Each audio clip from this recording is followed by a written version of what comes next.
Hi guys, good day. This is Marky Ahok at welcome po sa aking channel.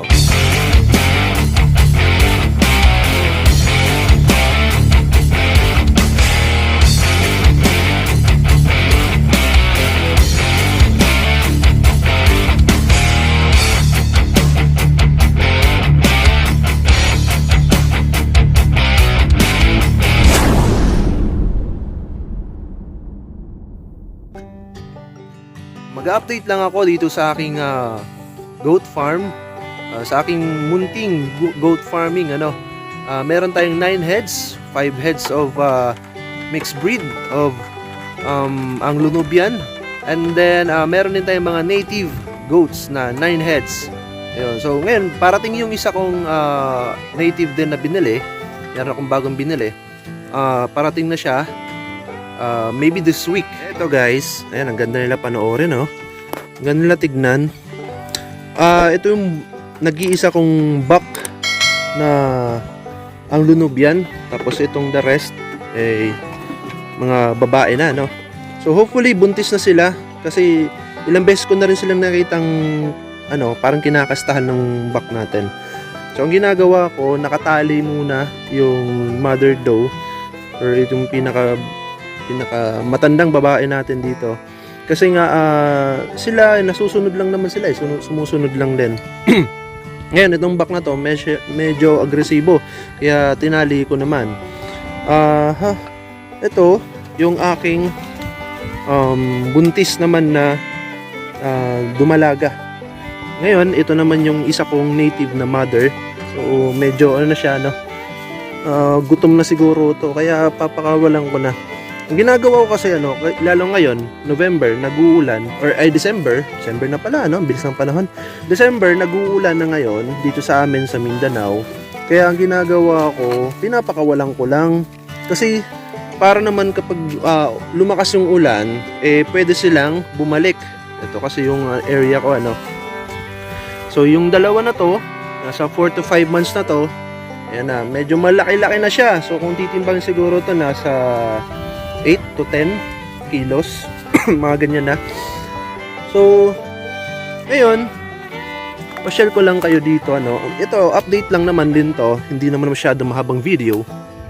Ang ginawa ko kasi, dati kasi doon sa tirahan nila, meron talagang cubicle, meron silang tigi-isang cubicle, doon yung goat farm or goat barn. Ngayon ang ginawa ko, nilipat ko talaga dito sa mismong pag-aari ko na farm. Ito, mismong pag-aari ko na farm ito. Dahil dati kasi nakikitira lang tayo. So ayan, lumalabas na sila. Naghahanap na sila ng mga pagkain. Ito, paborito nila to yung ganito. Hindi ko alam kung anong tawag dyan, pero paborito nila yan. Yan yung kinakain nila kasi mabilis din tumubo. At saka mas malambot siya. Ayan. Ngayon, ito kasi tinatawag namin na tapahan or yung koprahan nga, sira na kasi siya at hindi na rin nagagamit, kaya ang ginawa ko, dito ko na nilagay as parang shelter nga, or tulugan ng mga natin, tulugan ng mga kambing natin. Ayan. So, nanghihingi na siya ng tulong, gusto niya nang lumabas. Wait lang kasi nagbi-video ako. Ayan, So, gagawin ko dito, temporary lang siya kasi magpapagawa talaga ako ng bago na goat house or yung goat barn. Papagawa talaga ako ng bago para naman mas komportable sila at mas presentable tignan. Ayan. But for now, since wala pa tayong budget, naglilikom pa tayo ng budget para magpagawa ng bahay nila. At syempre, materyales, medyo mahal din ang materyales, mga kahoy at yung mga pangbubong.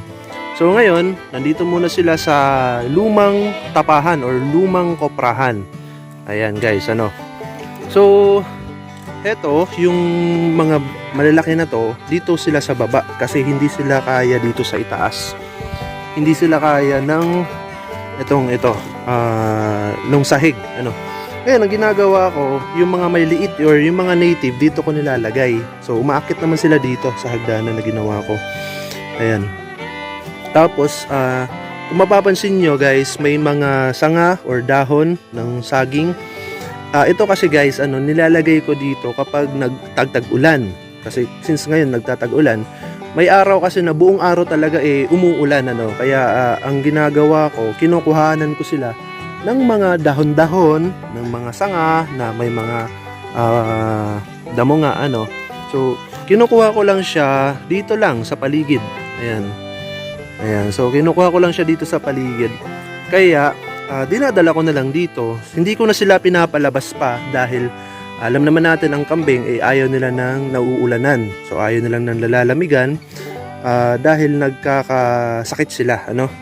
So minsan nga ito napapansin ko nga sa poops nila, ayan, oh. Sa poops nila basa. Ayan, so medyo basa siya talaga, no. Kaya hindi advisable na lumalabas talaga sila kapag tag-ulan kasi nakakakain din sila ng basang damo. So which is hindi siya maganda sa health nila kasi cause ng diarrhea or any cause of illnesses. Ngayon, so since na medyo maganda-ganda ang panahon at hindi naman ganun kalilim, actually medyo malilim-lilim nga siya, ano, pero hindi gaano kalilim dahil wala namang ulan. May konting ambon lang kanina, but ito wala naman na. So kaya ang ginagawa ko, pinapakawalan ko sila dito lang sa paligid. Ayan lang sa paligid, guys. So eto, ayan, basa nga yung tae nila, no. Pakawalan ko na muna tong isang. Ayan, guys, pinakawalan ko na. Ayun, nag-uunahan na dun, no. Nasa labas na sila. Ayan, nag-uunahan na. Gutom na yan. Ayan, gutom na yan sila. So hinahayaan ko lang, so parang ginagawa ko free range lang din, pakawalan lang sa labas. Ayan, paborito nila yung pagkain na yan, no? Yung malaki ang dahon. Ayan. So wala namang masyadong tanim dito na maliliit, bukod lang dun sa mga niyog na bata pa na, pero okay lang yan para naman din sa kanila. Ayan. So pagdating dito, kung sakali naman na uulan na, sakali na busog na sila, nakakain na, ulan na, pupunta na lang sila dito sa bahay nila. Ayan, sa temporary goat house natin, ano. Ayun, since wala pa nga tayong budget, ano, para doon sa pagpapagawa ng bahay, ang gagawin ko, ito, i-divide ko siya into 3. Kasi since may mga buntis na nga, yung mga buntis kasi hindi pwedeng ihalo dun sa malalaki at dun sa mga hindi buntis. Kasi nagkakasuwagan nagkasusuwagan sila. O yun, dudumbulin yung isa, so baka makunan, ano. Kaya ang gagawin ko, ito, haharangan ko dyan, kawayan lang, made by kawayan lang. Ito, nilagyan ko na ng sahig yan, sinahigan ko na ng isang araw para kahit papano natutungtungan na nila. Tapos ito naman, yung gilid, lalagyan ng pader na ganyan, harang-harang lang siya na kawayan. So tayo-tayo lang din, ano. Tapos divide ko siya into 3, tapos dito sa baba, ay dito sa bandang harap, ay medyo ano na siya, malawak na siya. Or parang bahala na yan, ano. So hanggang dito lang. Ayan, guys. Malamig dito kasi nipa yung gamit ko na na bubong. Ayan. Nipa lang siya. Tapos dati nga siyang koprahan. Actually nung bata pa ako, dito kami tumatambay at dito rin kami nagkokopra. Since nasira nga ito, hindi na siya masyadong nagagamit, kaya para sa goat na lang ito. Ayan, so yun muna sa ngayon, guys, yung ating update para dito sa ating munting kambingan na meron tayong 9 heads at baka next week magiging 10 heads or 12 heads na to. So nagdadagdag at nagdadagdag lang din ako, hindi pa ako nagbebenta, hindi pa ako nagkakatay ng kambing para dumami at dumami, ano. Ngayon, in the future, once na nanganak na nga yung iba, yung back lang yung pwede nating ibenta, yun yung bala ko talaga, kasi yung mga doe or yung mga babae, yun yung pararamihin natin. So hopefully, guys, nag-enjoy kayo dito sa aking munting video. Please like, share, and subscribe. Marky Ahok. Sa mga hindi pa po nakapag-subscribe, please, pakitulungan naman po na umangat ang aking channel bilang suporta po. Ayun. So, thank you so much for watching, guys. Bye-bye.